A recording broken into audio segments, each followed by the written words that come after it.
So, I hope everyone's doing well today. I have a very interesting series of events that have been making it hard for me to do these live streams, but that is actually what I wanted to talk to you guys about today. I am trying to fix my routine, and sometimes it can feel like the world is against you. Like today, my internet went down, and I wanted to stream from my really nice camera. It's a new camera that I've just bought, and I can't do that on my Wi-Fi if Spectrum doesn't want to let me, the local internet provider. So I have my plan B ready to stream on my 4G internet through my smartphone. But you can always figure out a plan B. So I wanted to do this on YouTube and Facebook and so on.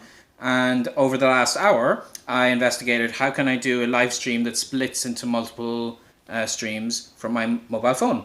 And now I have this so that in future, if the same problem arises, I have a solution to it. So if you think about this in your own project, if you find that you are, for instance, you have kids and something happens that you need to take care of them, then if you have a plan B in mind of a next door neighbor who can help you at the drop of a hat, or any other kind of solution like that, that you know you can set up ahead of time to have the plan B for when things go wrong, that can make a world of difference.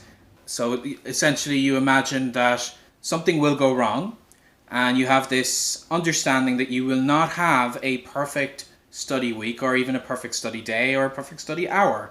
You might be less efficient than you wish, and something may crop up to mess up those plans that you had.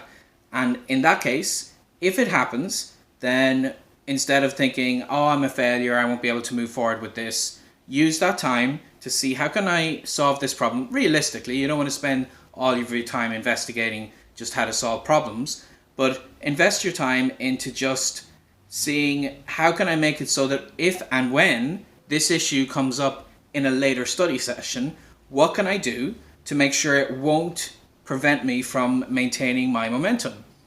And that's why today I've got this setup I can do from my mobile phone, and that means in future, if I'm about to go live, then and the internet goes down, because internet is not very reliable here in America. It's like I've been in third world countries with much better internet consistency and speed, but you accept that that is part of the possibilities of things going wrong.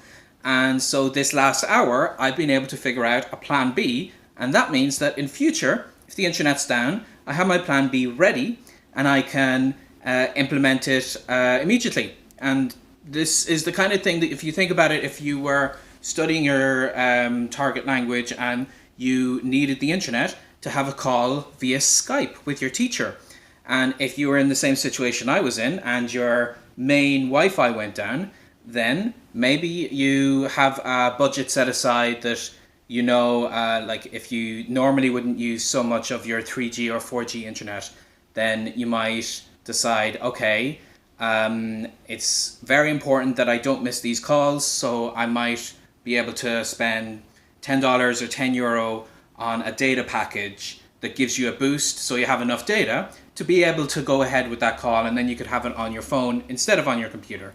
And so that's just one example that you plan for the worst. You don't have to plan for every possible bad situation, but instead it's more fixing things as they happen. So then when an internet down situation arises, that's happening maybe the first time in your project, then you know what to do when it happens later on in your project. If you imagine you're getting into your intensive project and you are really trying to put yourself fully at it, but you still hit the plateaus, and let's for a second imagine this is not a language learning plateau situation, because I talk about that in other videos. And if you guys have general language learning questions, I'm going to do another general Q&A next week at some stage. But if you just reach this plateau, and it's not necessarily the project that you're learning that's holding you back, but you just feel like you don't have it in you to have the same level of passion, motivation, and so on, then maybe there are other things you just never even thought about. Like, for instance, the live session that I missed 2 days ago was because I wasn't getting enough sleep over the last couple of weeks. And the obvious solution is get more sleep. And that's obvious enough, and people can tell you that, but people just don't get enough sleep as it is. But I realized there was another thing that I could do here. I tried to see the sleep that I was trying to get. Why was it not making me restful enough? And it turned out it's because I was having backaches. I was feeling uncomfortable. And I was like, when I tried to lie down, I noticed I was tossing and turning, and I wasn't getting a full night's sleep. So I went to a chiropractor. He turned my back and twisted my neck, and then I felt amazing, and I got a great night's sleep. So that's it's an indirect solution that you wouldn't originally think about. Like, the problem is lack of quality sleep, and we don't all have time for more sleep, but are there ways you can get better sleep? So for instance, whenever it got noisy in my previous apartment, I'm very lucky there's not a lot of traffic outside my window these days, but my previous apartment, whenever it got noisy, I would usually put in noise cancelling headphones, and then that would help me get to sleep. So just even something as basic as a good night's sleep, that helps you with your focus. You need to be able to focus when you're in learning mode, and if you're not well rested, you're not going to get that focus, and that's essential. So just keep that in mind. Is sleep one of the things that is holding you back? I've mentioned some good apps for organization before. What kind of apps should I talk about for time management? Okay, let me see a couple of apps and tools. So I'm a fan of Rescue Time, because I have Rescue Time installed on my phone and on my computer. And what that does is it tracks the apps that I use, especially if you tend to spend a lot of your time and your working time on these devices. Then it'll track them, it'll track the websites you tend to use. And then at the end of the week, you can look at that and you can see where your time went. Because the temptation for a lot of us, I'm a busy man. Lots of us are busy. But the temptation is to think, I'm too busy to find the time for my learning project. But ultimately, when I started looking at Rescue Time, I noticed I would just kind of tend to go in the direction of hanging out on Facebook. And I was spending way too much time on Facebook. And so what I realized was I needed to find ways to prevent myself from doing that. And there's other tools you can install on your browser that I've talked about before. And then one I have on my computer is, I think it's called Cold Turkey. And that kind of cuts off my internet cold turkey, or cuts off particular websites access to the apps and programs access to the internet. So that's another thing that just means that when you are working, you're prevented from wasting time.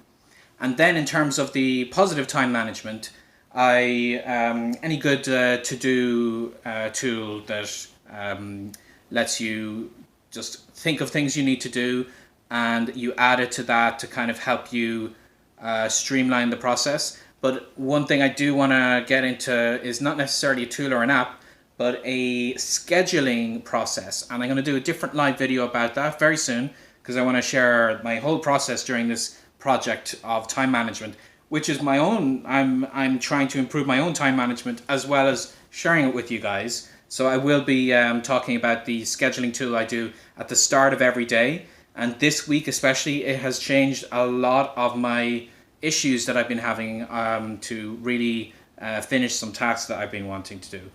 I just wanted to say a few other things that have been helping me and that have been part of my process for improving my time management and my routine.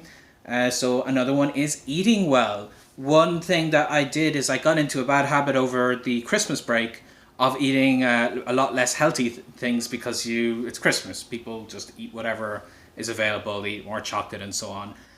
And where sleep kind of gets rid of your focus, eating bad food gets rid of your energy. And I found that I was just low energy when I wanted to, these last weeks, to get into various to-dos and maybe starting a live stream. I'd be doing things slowly, so the time came to begin it and I wouldn't be ready for it because I didn't have the energy to get everything set up on time. So just always think about that. I mean, I know your mammies would be saying this to you anyway, but it bears repeating. Make sure to get yourself good food and exercise. Like, I'm getting back into my running, and whenever I was running last year, I felt so much more rejuvenated. And any kind of exercise like that is going to make a dramatic difference in a learning project, because you're pumping blood through your body. You are getting out of the house. You're using the carbs that you might get from various foods that don't end up kind of sticking with you and slowing you down in other ways. I mean, I'm sure somebody with a way better grasp on biology would be able to explain it much better than I'm currently doing. But ultimately, exercise is going to make a difference. If you're trying to fix your routine, try to find something good you can do consistently, even 15 minutes. This is another one of those things that people tend to think, I don't really have the time for it. So they would imagine that they need to start learning how to play football or something, and then they have to put the time into finding a team and driving across town and all this stuff. Whereas if you just buy dumbbells on Amazon for €10, $10 or whatever, and just use them every morning, even that 15 minutes is going to make a big difference. So find the time, and it will help you dramatically. You lose the 15 minutes in the exercise time, but you might end up gaining a half an hour, or even more in the speed that you're learning and getting through things.